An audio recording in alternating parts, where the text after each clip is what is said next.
বসবাস করে তাদের জীবন মান উন্নয়নের জন্য কোন কার্যকর পদক্ষেপ গ্রহণ করা হয় নাই।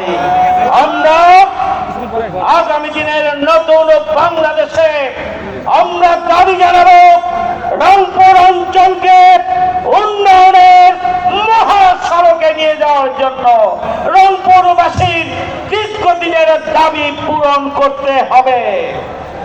সংগ্রামী ভাই বন্ধুগণ, আপনারা জানেন 5ই আগস্টের গণঅভ্যুত্থানের পরে আমিরের জামাত ডাক্তার শফিকুর রহমান ঢাকেশ্বরী মন্দিরে গিয়েছেন। সেখানে গিয়ে জাতীয় ভিন্ন অমুসলিম নেতৃবৃন্দের সাথে মত বিনিময় করে তাদেরকে সাহস দিয়েছেন। আমরা রাজধানীতে অনেকগুলো মত বিনিময়ের মাধ্যমে আমরা তাদের পাশে থাকার জন্য চেষ্টা করেছি, তাদেরকে সাহস জুগিয়েছি এবং গোটা বাংলাদেশে জামাত ইসলামী ইসলামী ছাত্র শিবিরের কর্মীরা অমুসলিমদের বিভিন্ন স্থাপনা এবং পূজা মণ্ডপগুলোকে পাহারা দেওয়ার দায়িত্ব পালন করেছে।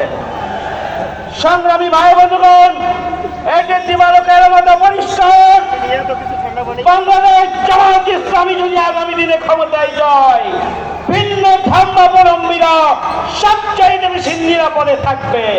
জামাত ইসলামী যদি রাষ্ট্র প্রতিষ্ঠিত করে ভিন্ন ধর্মাবলম্বীদের অধিকার প্রতিষ্ঠিত হবে, সাংবিধানিক অধিকার, গণতান্ত্রিক অধিকার, ধর্ম পালনের অধিকার স্বাধীন মতো তারা ভোগ করবে। নারীদের ব্যাপারে সংগ্রামী ভাই বন্ধুগণ, যদি বাংলাদেশ জামাত ইসলামী ক্ষমতায় যায় তাহলে নারীদের সুরক্ষা, নারীদের নিরাপত্তা, নারীদের অধিকার এবং নারীদের নিরাপদ কর্মসংস্থানের ব্যবস্থা গ্রহণ করবে। সুতরাং